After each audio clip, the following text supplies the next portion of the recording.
왜 예수께서는 라오디게아 교회에게 단 한마디의 칭찬도 하지 않으셨을까요? 왜냐하면 예수 그리스도의 재림을 준비하고 온 세상을 향해서 경고해야 할 이 마지막 교회가 자신의 사명을 완전히 잊어버렸기 때문에 그렇습니다. 성경에서 가장 중요한 예언의 성취를 바로 앞두고 있는데 예언에 관심을 갖고 있지 않는 교회가 라오디게아 교회입니다. 예수께서 얼마나 답답하실까요? 우리는 라오디게아 교회를 공부할 때 예수께서 무엇을 책망하시고 어떤 것을 고치라고 하는지 살펴봐야 합니다. 또 어떤 해결책을 우리에게 내놓으시는지 잘 살펴봐야 하는 것입니다.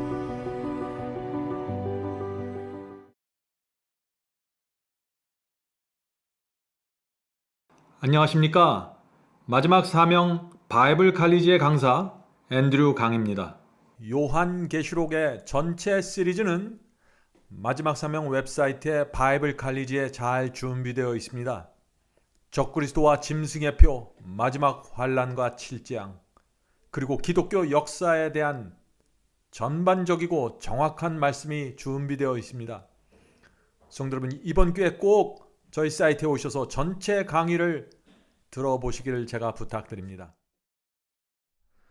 오늘은 7교회 예언에서 마지막 교회 라오디게아 교회를 살펴보겠습니다. 기도하겠습니다. 하늘에 계신 아버지, 오늘은 지금 이 시대의 교회를 위해 주신 말씀을 살펴보려고 합니다. 주여, 저희를 불쌍히 여겨 주셔서 예수께서 보시는 것처럼 저희도 이 라오디게아 교회의 모습을 볼 수 있도록 도와주시옵소서. 라오디게아 형편에서 빠져나올 수 있는 길을 보여주시옵소서. 성령께서 저희 마음 깊숙한 곳을 만져주셔서 진리가 무엇이고 진실이 어떤 것인지 깨닫게 축복해 주시옵소서.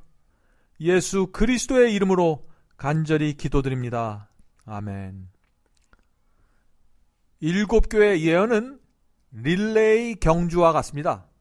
각 시대의 교회가 하나님의 말씀과 진리의 빛을 전달하면서 달리는 역사가 7교회 예언입니다. 에베소 교회에서 시작된 하나님의 말씀과 진리의 빛을 서머나 교회에서 받았습니다. 그리고 그 서머나 교회는 극렬한 핍박 속에서도 하나님의 말씀을 버가모 교회에게 성공적으로 전달했습니다. 버가모 교회에서 계명이 변경되는 엄청난 배도가 일어났지만 충성된 증인 안디바들에 의해서 진리의 말씀이 두아디라 교회에 전달되었습니다. 두아디라 교회에서 하나님의 말씀은 1000년 동안 교황의 권세에 짓밟혔지만 광야 교회가 일어나서 깊은 산과 계곡에서 진리의 빛을 보존하고 이어갔습니다. 두아디라 시대의 기독교 역사에서 가장 많은 교리와 가르침이 변질되었지만 5천만 명 이상의 그 성도들의 피가 묻혀진 진리가 사대교회에게 전달되었습니다. 사대교회를 세운 종교개혁자들은 온갖 고난과 죽음으로 꺼져가는 등불을 살렸습니다.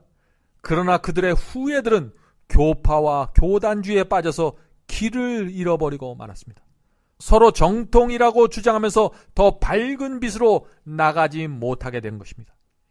그러나 중세기 암흑기가 끝나고 말세가 시작되면서 하나님께서는 하늘과 땅에 지진과 해와 달과 별의 징조를 주셨고 빌라델비아 교회를 다시 세우셨습니다. 또한 다니엘 12장 4절 말씀처럼 사람들이 빨리 왕래하며 지식이 폭증하는 산업혁명을 일으키셨습니다. 인쇄술의 발달로 성경이 대량으로 보급되기 시작했습니다. 1260년 예언이 끝나면서 왜 갑자기 이런 일들이 생기게 되었을까요? 예수께서 재림을 위한 준비로 들어가신 것입니다. 그러므로 라오디게아 교회는 1844년부터 예수께서 재림하실 때까지의 마지막 교회입니다. 지금 현재 우리가 다니고 있는 이 교회가 라오디게아 교회입니다. 라오디게아라는 이름의 뜻을 살펴보겠습니다. 라오디게아는 백성을 심판하심이라는 뜻입니다. 라오디게아라는 이름이 의미하는 것처럼 예수께서 재림하시기 전에 하늘 지성소에서 심판이 이루어지는 교회입니다. 라오디게아 교회에서는 예수께서 어떤 모습으로 나올까요? 그 모습을 보죠. 계시록 3장 14절입니다. 라오디게아 교회의 사자에게 편지하기를 아멘이시오, 충성되고 참된 증인이시오, 하나님의 창조의 근본이신 이가 가라사대. 라오디게아 교회를 보살피는 하나님의 모습은 창조의 근본이신 이로 나옵니다. 예수께서는 마지막 때 하나님의 창조가 크게 흔들릴 것을 아셨기 때문에 라오디게아 교회를 살피는 당신 자신의 모습을 그렇게 묘사한 것입니다. 중세기 종교 암흑시대에도 창조가 흔들리지는 않았습니다. 그러나 마지막 교회로 들어오면서 하나님의 창조가 무시되고 놀림거리가 되었습니다. 말세가 시작되면서 이 세상에는 무신론 세력이 급격하게 올라왔습니다. 1855년에 찰스 다윈은 종의 기원을 발표해서 창조를 부인하고 진화론을 주장했습니다. 사탄은 진화론을 퍼뜨림으로써 큰 재미를 보았습니다. 진화론을 믿는 현대인들은 하나님을 실험실 안에서 증명하려고 하지만 하나님께서는 인간의 실험실에서 증명될 수 있는 분이 아니십니다. 그러나 하나님께서는 예언을 통하여 지구 역사가 하나님의 그 보이지 않는 손으로 주관되어 왔음을 입증해 주시는 것입니다. 우리는 과학보다 훨씬 높은 곳에 있는 예언을 통해서 하나님의 존재를 확인할 수 있는 것입니다. 무신론이 인본주의 또는 휴머니즘이라는 이름으로, 아주 그럴듯한 이름으로 교회 안에 깊숙이 들어와 있습니다. 자, 인본주의가 무엇인가요? 인본주의는 모든 것의 중심에 인간이 있다는 사상입니다. 그러므로 인본주의에서는 하나님보다 인간이 먼저입니다. 인본주의는 오늘날 모든 교육 이념에 깊이 뿌리를 이루고 있는 것입니다.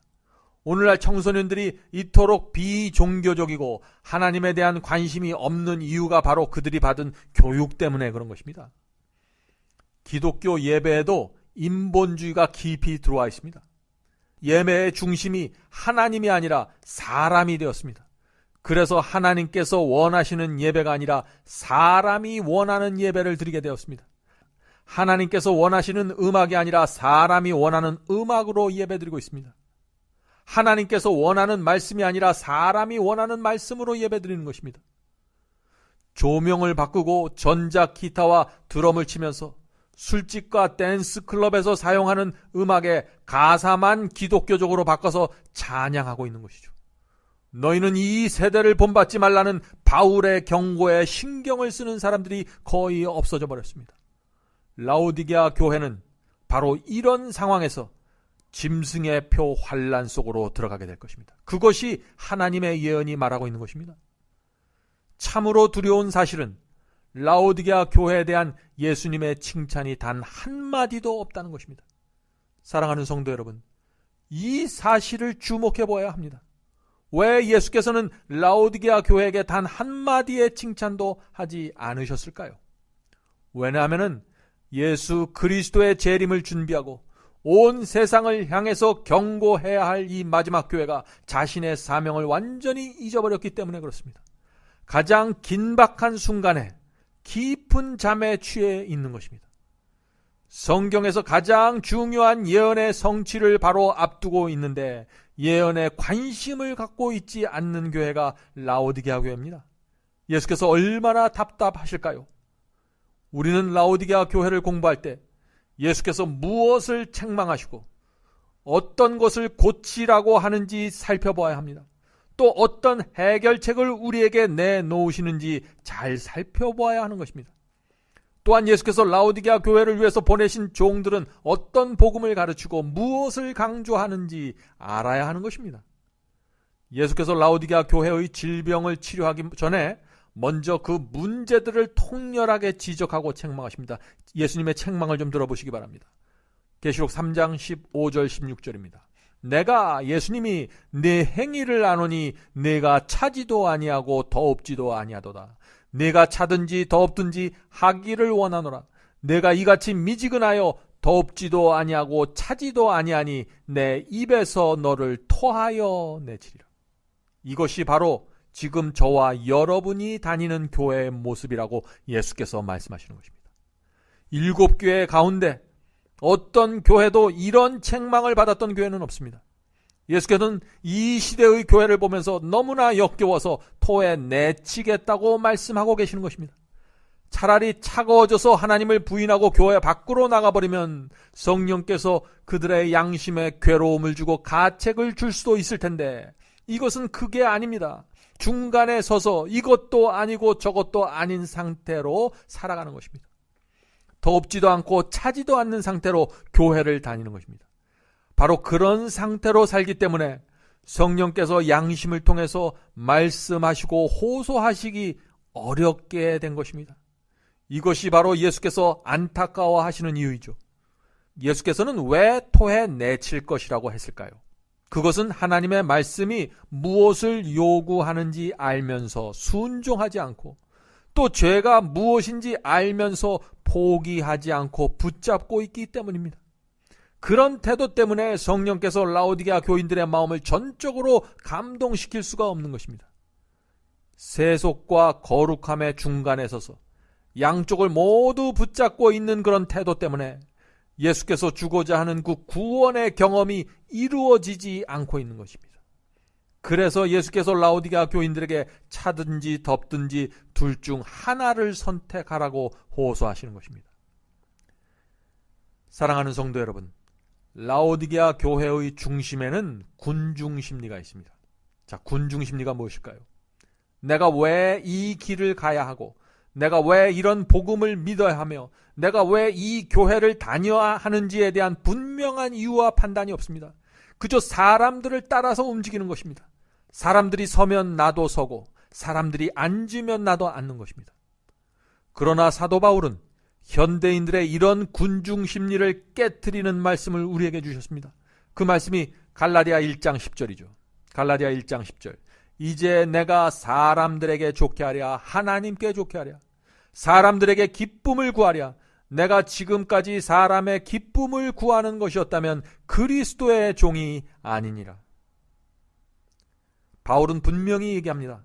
하나님의 기쁨만을 위해서 사는 것, 그것이 하나님께 내 자신을 바치는 신앙입니다. 사람을 만족시키는 것이 아닙니다. 사람도 만족시키고 하나님의 뜻도 따라가려고 애쓰는 것이 아닙니다. 구원도 개인적이고 심판도 개인적으로 이루어지는 것인데, 라오디게아 사람들은 목사와 교회에게 모든 것을 맡기고 살아가고 있는 것입니다. 이런 라오디게아 교회 사람들을 보시면서 예수께서 오늘 그대들이 섬길 자를 택하라고 말씀하시는 것입니다. 자, 계시록 3장 17절 계속해서 책망이 이어집니다. 내가 말하기를 나는 부자라 부유하여 부족한 것이 없다 하나 내 곤고한 것과 가련한 것과 가난한 것과 눈먼 것과 벌거벗은 것을 알지 못하도다. 라오디게아 교회의 죄가 무엇인가요? 자기 자신을 알지 못하는 것입니다. 예수께서는 내가 내 행위를 아노니라고 말씀하시는데, 라오디게아 교회 사람들은 자신의 문제를 전혀 모르는 것입니다. 예수님의 눈에는 너무나 비참한 상태인데, 오늘날 현대 기독교회는 너무나 부요해서 부족한 것이 없다고 스스로 생각하는 것입니다. 가장 잘못되어 있으면서 가장 올바르다고 믿는 것이죠. 영적으로 죽어 있는데 자신은 구원받았다는 확신에 가득 차 있는 것입니다. 이런 라오디게아 교인들이 자기 자신의 모습을 어떻게 볼 수 있을까요? 그것은 단 한 가지의 방법이 있는데, 그것은 예수 그리스도의 십자가 앞에 나가 그리스도의 생애와 내 자신의 삶을 나란히 놓고 비교해 보는 것입니다.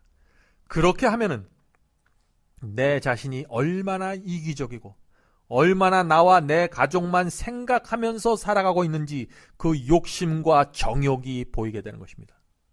왜 예수께서는 라오디게아 교인들이 곤고하고 가련하다고 하셨을까요?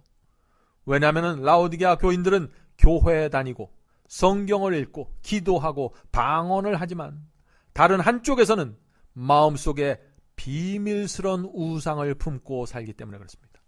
돈의 우상이 될 수 있습니다. 자녀가 우상이 될 수 있죠. 명예의 우상을 품고 교회를 다니고 있는 것입니다. 그래서 눈이 있어도 보지 못하고 귀가 있어서 말씀을 들어도 감동이 없고 성령의 음성을 들어도 반응하지 못하는 상태가 된 것입니다. 이런 영적 암흑 속에 있으면서도 라오디게아 교인들은 지금 무엇이라고 말하고 있나요? 나는 구원받았다 하는 확신 속에서 살아가고 있는 것입니다. 어떻게 이렇게 될 수 있을까요? 어떻게 이렇게 영적인 죽음에 있으면서 자기 자신은 구원받았다는 확신을 가질 수 있을까요? 왜냐하면 라오디게아 교인들은 바벨론의 포도주를 마시고 취해버렸기 때문에 그렇습니다. 예수님을 믿고 교회를 다니는 한 결코 구원을 잃어버릴 수 없다는 이상한 복음을 받아들여서 취한 것입니다. 그런 복음을 받은 사람들에게 하나님의 말씀과 계명에 대한 충성은 아무 의미도 없게 되는 것입니다. 누구나 이렇게 살다가 구원받는 것이야 라는 생각을 갖고 지금 교회를 다니니까 그런 것이죠. 자신의 부족과 필요를 느껴야만 하늘을 향해서 구조 요청을 보낼 텐데 거의 완벽한 자기 만족과 자기 기만 속에서 구원을 확신하고 있는 것입니다. 이보다 더 큰 위험이 어디 있을까요? 그래서 예수께서 네가 말하기를 나는 부자라 부요해서 부족한 것이 없다 하나 네 곤고한 것과 가련한 것과 가난한 것과 눈먼 것과 벌거벗은 것을 알지 못하는도다 라고 말씀하시는 것입니다. 라오디게아 교인들은 벌거벗고 있는데 흰 옷을 입고 있다고 생각합니다. 자, 어떻게 이럴 수 있을까요?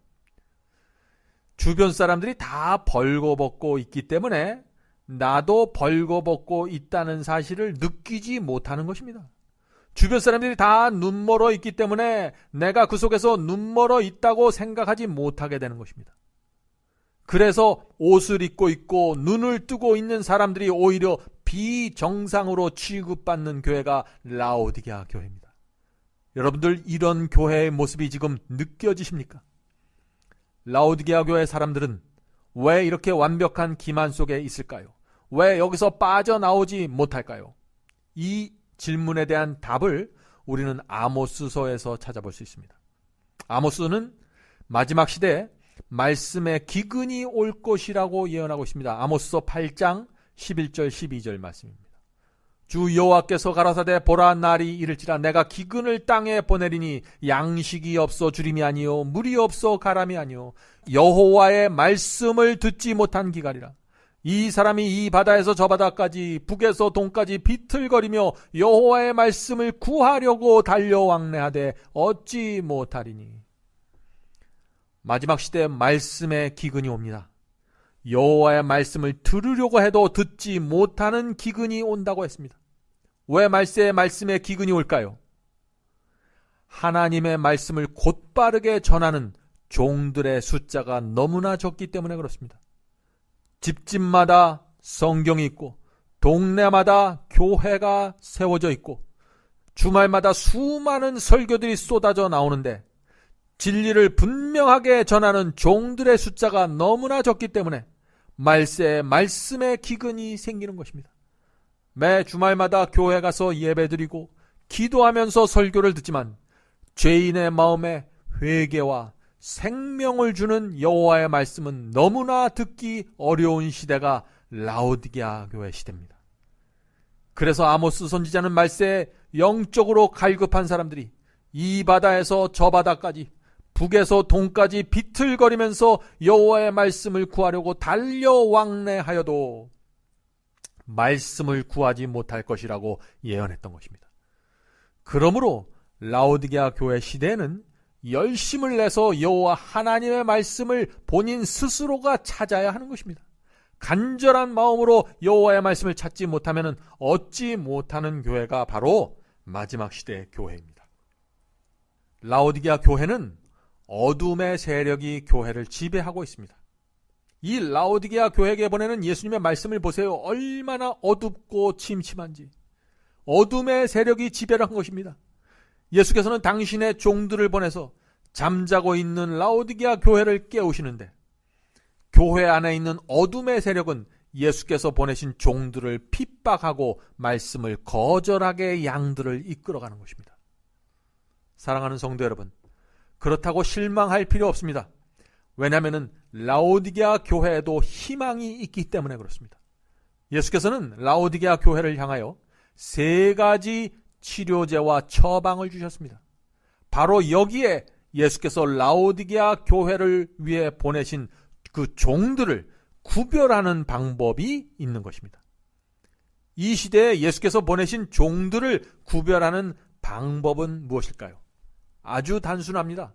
주께서 보내신 종들은 예수께서 라오디게아 교회를 책망하신 말씀을 정확하게 전달하는 사람들입니다. 이 원칙은 7교회 예언에서 동일하게 내려오는 원칙들입니다. 말씀에 성령의 깊은 감동이 있고 값싼 사랑과 은혜만 이야기하는 사람들은 주께서 보내신 종이 아닙니다. 예수께서 이 라오디게아 교회를 위해서 주신 말씀은 그런 말씀이 될 수가 없는 것입니다. 왜냐하면 이 라오디게아 교회는 지금 죽어있는 교회이기 때문에 그렇죠. 죽어있는 교회를 살리는 기별이 필요한 것입니다. 예수께서 라오디게아 교회에게 보낸 사자들은 깊은 잠에 취해 있는 라오디게아 사람들을 깨우는 사람들입니다. 주께서 보내신 종들은 라오디게아 교회의 문제를 지적할 뿐만 아니라 예수께서 주신 치료 방법을 함께 가르치는 사람들입니다. 이것은 중요한 포인트죠. 단지 문제만 지적하면 안 됩니다. 치료 방법을 함께 전달해 주어야 합니다. 해결책을 제시해 주어야 되는 것이죠. 그래서 주의 종들은 라오디게아 교회를 살리고 회복시키기 위해서 자신의 생애를 바치는 사람들입니다. 자, 그들이 그렇게 예수님의 책망과 치료 방법을 분명하게 제시할 수 있는 이유가 무엇일까요? 그것은 그들 자신이 먼저 예수님께 나가 치료받고 회복한 경험이 있기 때문에 그렇습니다. 그들이 전하는 말씀 때문에 라오디게아 교회 안에 귀 있는 자들이 고침을 받게 될 것입니다. 참담한 마지막 시대 교회 속에도 예수께서 인도하시는 한 백성이 만들어지는 것입니다. 자, 이제부터 예수께서 주신 3가지 치료 방법을 살펴보도록 하겠습니다. 계시록 3장 18절입니다. 내가 너를 권하노니, 자, 예수께서 라오디게아 교회에게 권하는 치료 방법입니다. 내가 너를 권하노니 내게서 불로 연단한 금을 사서 부유하게 하고, 자, 이것이 첫 번째 치료제예요. 불로 연단한 금. 자, 두 번째 치료제는 흰옷을 사서 입어 벌거벗은 수치를 보이지 않게 하고, 자, 3번째 치료제입니다. 안약을 사서 눈에 발라 보게 하라. 자, 예수께서는 불로 연단한 금, 흰옷, 안약을 사야 한다고 말씀하셨습니다. 누구에게 사라는 것인가요? 예수께 가야만 이 3가지를 모두 살 수 있는 것입니다.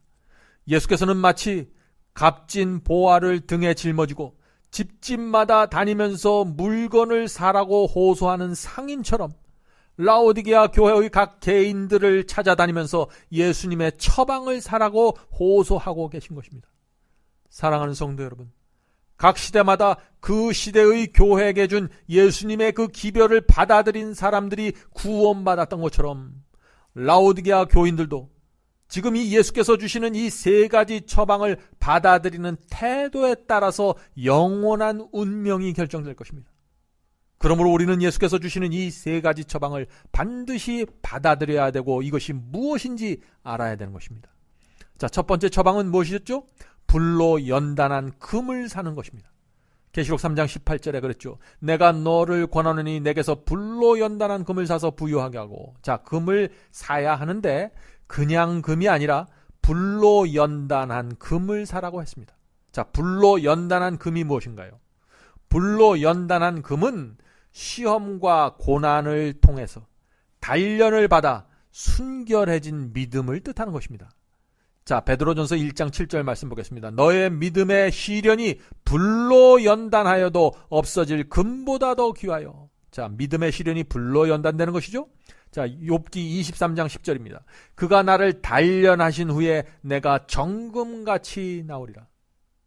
고난과 시련을 통과하면서 믿음이 정금처럼 순수하게 되는 경험.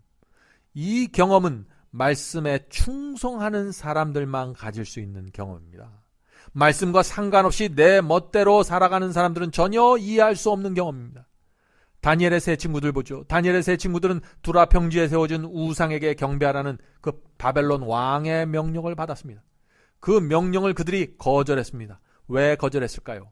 하나님의 말씀에 충성하기 위해 거절했던 것입니다.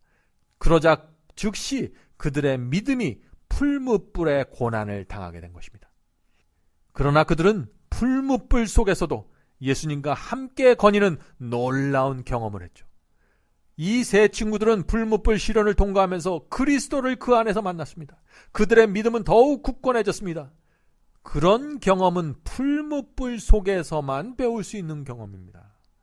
그래서 불로 연단한 믿음을 갖는 방법은 바로 하나님의 말씀을 충성하기 위해서 전진할 때 사탄이 주는 시련과 고난을 통과하면서 그들의 믿음에 있었던 쓰레기와 불순물들이 떨어져 나가고 정결하게 되는 그런 경험을 얘기하는 것입니다. 예수께서는 불로 연단한 금을 사라고 했습니다. 믿음은 예수께서 거저 주시는 선물이지만 그것은 저절로 얻어지는 것은 아닙니다. 자, 믿음을 사야만 하는 이유가 무엇일까요? 그것은 우리가 타락한 이 세상에 살기 때문에 고난과 희생이라는 대가를 치르게 되기 때문에 그렇습니다. 하나님의 말씀대로 살면은 믿음이 없이는 통과할 수 없는 고난에 부딪히게 됩니다. 그러나 그 고난을 통과하면서 우리의 성품과 신앙 속에 섞여 있는 불순물이 타서 없어지는 큰 축복을 받게 되는 것입니다. 자, 두 번째 치료제 보죠. 두 번째 치료제는 흰옷이라고 했습니다. 계시록 3장 18절입니다. 흰옷을 사서 입어 벌거벗은 수치를 보이지 않게 하고. 자, 예수께서 흰옷을 치료제로 주시는 이유가 무엇입니까? 그것은 라오디게아 교인들이 벌거벗고 있기 때문이죠. 자, 예수께서 사대교회 교인들에게 더러운 옷을 입고 있다고 하셨는데 이 라오디게아 교인들을 향해서는 아예 빨가벗고 있다고 지금 말씀하시는 것입니다. 니골라당의 교리로 시작된 이 흰옷 문제가 말세가 되면서 점점 더 심해지는 것입니다.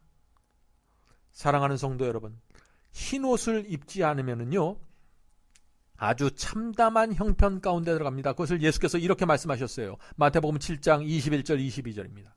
나더러 주여 주여 하는 자마다 천국에 들어갈 것이 아니요 다만 하늘에 계신 내 아버지의 뜻대로 행하는 자라야 들어가리라. 그날에 많은 사람이 나더러 이르되 주여 주여 우리가 주의 이름으로 선지자 노릇하며 주의 이름으로 귀신을 쫓아내며 주의 이름으로 많은 권능을 행치 아니하였나이까 하리니 그때 내가 저에게 밝히 말하되 내가 너희를 도무지 알지 못하니 불법을 행하는 자들아 내게서 떠나가라. 자, 여기에 나오는 사람들은 엄청난 경험을 했던 사람들입니다. 평생 동안 예수 그리스도의 이름으로 선지자의 노릇을 했던 사람들입니다. 귀신을 쫓아냈고 권능을 행했습니다. 방언을 했습니다. 그런데 마지막 날에 예수께서 내가 너희를 도무지 알지 못한다는 심판을 받게 되는 것입니다. 자, 왜 이런 일이 생기게 될까요? 그들이 하나님의 말씀대로 순종하는 삶을 살지 않았던 것입니다. 흰옷을 입지 않았던 것입니다. 예수께서는 그들의 문제가 무엇인지 분명하게 말씀해 주셨습니다. 마태복음 7장 22절 23절입니다. 내가 너희를 도무지 알지 못하니 불법을 행하는 자들아 하나님의 계명을 범하는 자들아 내게서 떠나가라. 그러므로 말씀을 듣고 행하는 자는 그 집을 반석 위에 지은 지혜로운 사람과 같으리니. 자, 문제가 무엇인가요? 하나님의 말씀과 계명은 행하라고 주신 말씀인데 지금 이 사람들은 듣기만 하고 행함이 없던 사람들입니다. 하나님의 말씀과 계명에 순종하지 않았던 사람들입니다. 예수께서 라오디게아 교인들에게 입으라고 호소한 그 흰옷은 무엇일까요? 우리는 사대교회에서 흰옷이 그리스도의 의를 상징한다는 것을 배웠죠. 그리고 그리스도의 의는 성도들의 마음과 삶에서 열매로 나타나게 된다는 사실을 배웠습니다. 자, 계시록 19장 8절 말씀 다시 보겠습니다. 그에게 허락하사 깨끗하고 흰 세마포를 입게 하셨은즉 이 세마포는 이 흰옷은 성도들의 의라 하더라. 인간의 어떤 선행이나 희생도 하나님께서 주시는 구원을 얻기 위한 공로가 될 수 없습니다. 그것은 당연한 진리죠. 구원은 오직 그리스도께서 베푸시는 은혜를 통해서만 가능합니다. 그러나 그리스도께 말할 수 없이 귀한 은혜를 받은 성도의 심령 속에는 용서와 구원에 대한 감사와 감격이 있고 하나님께 충성하고자 하는 소원이 생기는 것입니다. 그래서 주여 이제 저의 남은 생애는 주님만을 위해서 살겠습니다 라는 거룩한 헌신을 드리게 되는 것입니다. 이런 헌신을 드리는 심령이 바로 흰옷을 입는 경험이 되는 것입니다. 그러나 오늘날 현대 기독교는 어떤가요? 믿기만 하면 의의 옷을 입을 수 있습니다. 마음과 생애에 결정적인 변화가 없어도 구원받는 데 문제가 되지 않습니다 라는 식의 가르침을 가르치고 있는 것입니다. 그런 포도주를 마셔버렸기 때문에 라오디게아 교인들이 흰옷을 입지 못하고 지금 벌거벗고 있는 것입니다. 그러면서도 자신이 벌거벗고 있는 줄을 모르는 상태죠. 지금 오늘날 교회 속에 있는 이런 가르침들 때문에 어떤 일이 생겼습니까? 오늘날 교회 안에서 순수한 경험이 사라지게 된 것입니다. 막달라 마리아가 했던 경험, 삭개오가 했던 그런 참된 회개의 경험이 그토록 보기 힘들게 된 것이 바로 복음의 문제가 있는 것입니다. 흰옷의 문제가 있는 것이에요. 오늘날 교회에서 가르치는 가르침으로는 결코 라오디게아 교회가 갖고 있는 이 치명적인 질병에서 벗어날 수 없습니다. 여러분들 이 사실을 분명하게 이해하고 받아들이셔야 됩니다. 그리스도의 의인은 상상이나 환상이 아닙니다. 그리스도의 의인은 흰옷은 열매이고 삶입니다. 요한일서 2장 29절 보죠. 너희가 그의 의로우신 줄을 알면 의를 행하는 자마다 그에게서 난 줄을 알리라. 얼마나 분명한 말씀입니까?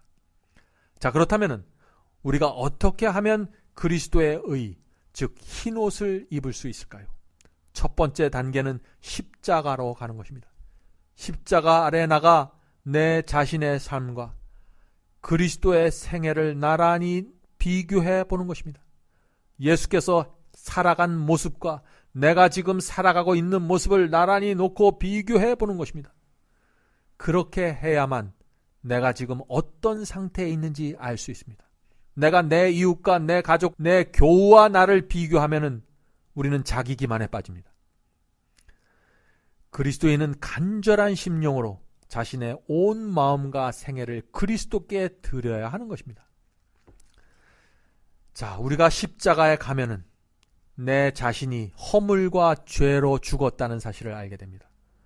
온 머리는 병들었고 온 마음은 피곤하여 성한 곳이 없다는 이사야 선지자의 그 말씀이 무슨 뜻인지 이해하게 됩니다. 그래서 온 마음과 생애를 주님께 바쳐서 주여 나를 고쳐주시옵소서라고 간절하게 원하게 되는 것입니다.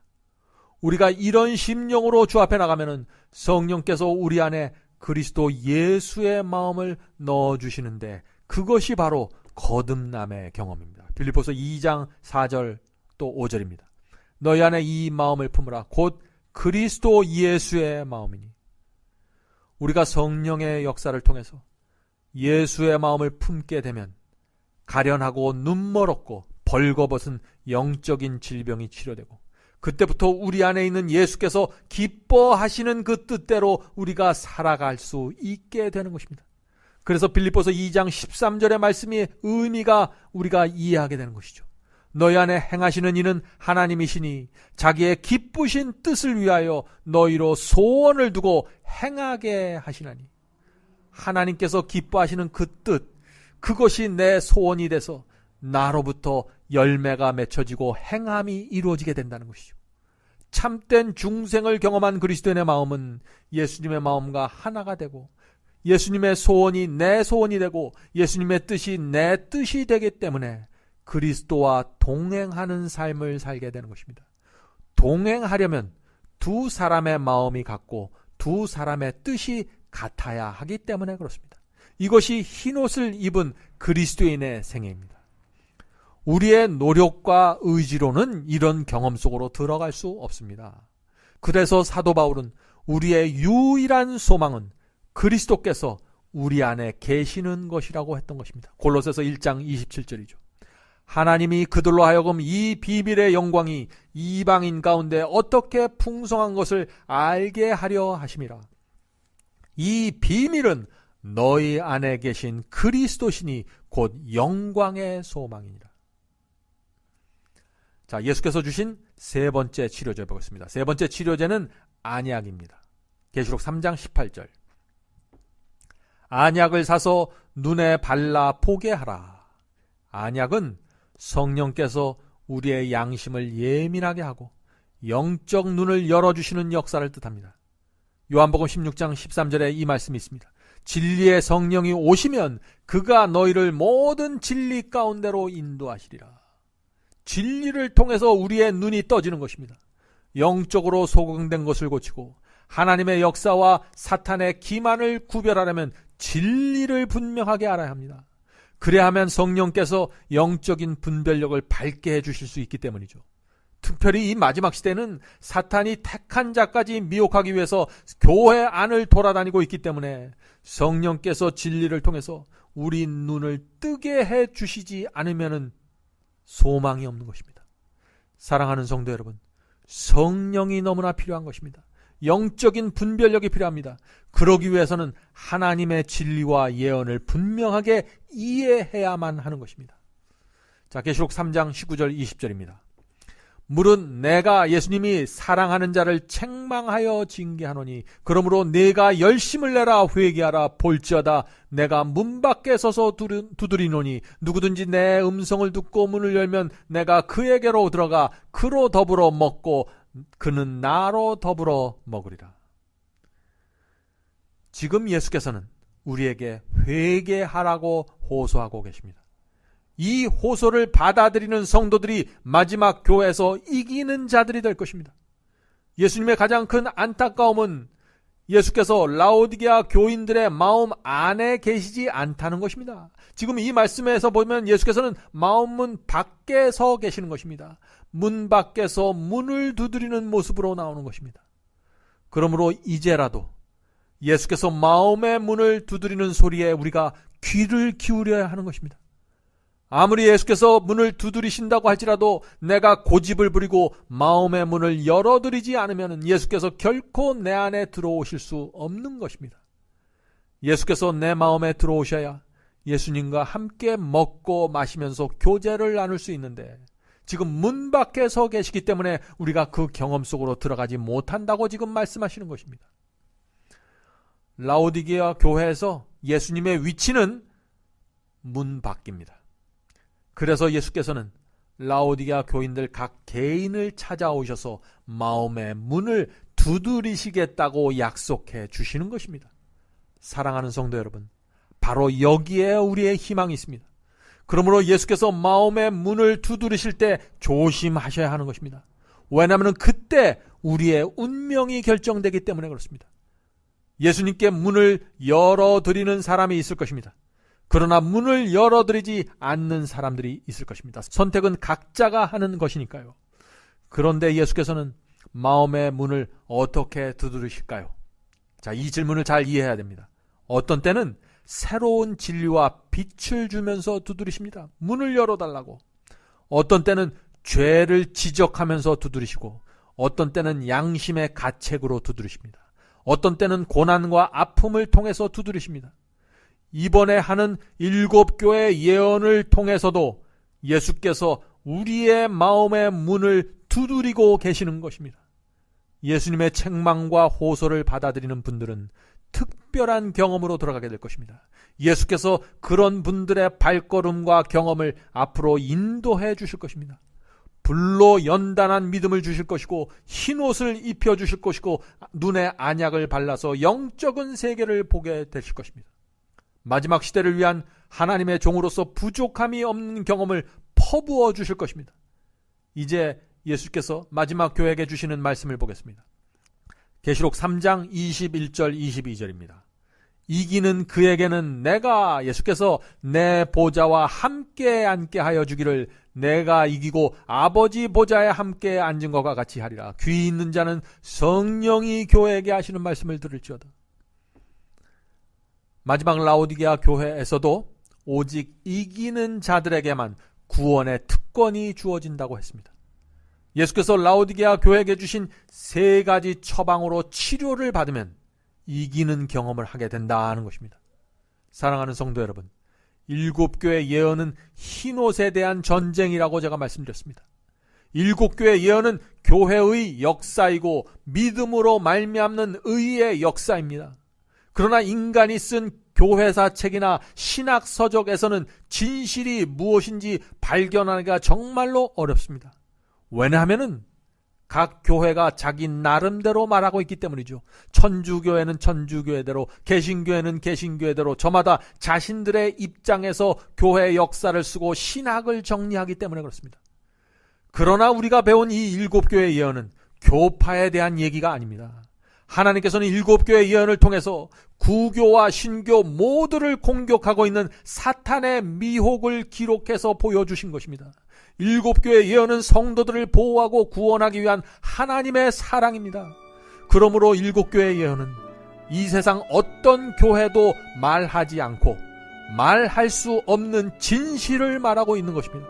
그 진실을 받아들이는 성도들이 귀 있는 자이고 마지막 시대에 이기는 자가 될 것입니다. 이것으로 7교회 예언을 마치도록 하겠습니다. 기도하겠습니다. 하늘에 계신 아버지, 저에게 진실이 무엇인지 보여주시옵소서. 주께서 보여주실 때 그것을 붙잡을 수 있도록 축복해 주시옵소서. 라오디게아 교회의 이 어둠 속에서 탈출하는 방법이 무엇인지 가르쳐 주시옵소서. 주께서 인도하실 때 길을 잃어버리지 않도록 붙잡아 주시옵소서. 주여, 저희는 죽은 지 이미 오래된 마른 뼈와 같은 사람들입니다. 주께서 생명을 불어넣으시고 성령으로 깨우지 않으면 도무지 살아날 수 없는 마른 뼈들입니다. 7교회 예언을 저희 속에 불어넣어 주셔서 생명을 주시옵소서. 마른 뼈에 피가 통하고 살이 붙어서 움직이고 하늘의 뜻을 바라보면서 살아가는 성도들이 될 수 있도록 축복해 주시옵소서.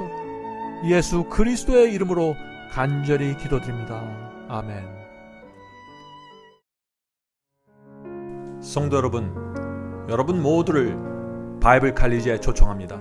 여러분의 핸드폰에 마지막 사명 앱을 다운 받으시면 누구나 바이블 칼리지를 들으실 수 있습니다. 누구든지 원하는 시간에 오셔서 강의를 들으실 수 있습니다. 물론 무료로 들으실 수 있습니다. 다양한 주제의 강의가 이루어집니다. 기독교 역사와 수많은 교파들이 나누어진 이유와 배경에 대해서 말씀드립니다. 또 천주교와 개신교의 차이점을 살펴봅니다. 로마서, 갈라디아서, 예정론, 7년 환란과 이스라엘 제3성전, 성령을 받는 방법, 참된 방언이란 무엇인가, 참된 거듭남과 중생의 경험, 이런 주제들로 기독교인들이 꼭 알아야 할 문제들을 다루게 됩니다. 성경절 하나하나 찾으면서 설명해 드리기 때문에 새로 신앙을 시작한 분들도 누구나 쉽게 분명하게 이해할 수 있습니다. 제가 최선을 다해 설명해 드립니다. 이번 기회에 여러분의 신앙을 말씀의 반석 위에 세우게 되길 제가 간절히 바랍니다. 그럼 바이블 칼리지에서 여러분을 찾아뵙겠습니다. 감사합니다.